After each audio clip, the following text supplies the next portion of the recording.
best ride-hailing app in Vietnam? Compare Grab, Gojek, and more.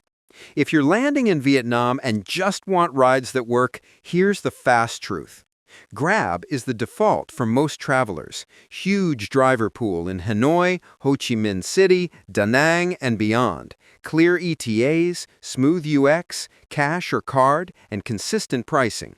In peak hours, it can surge, but availability usually wins.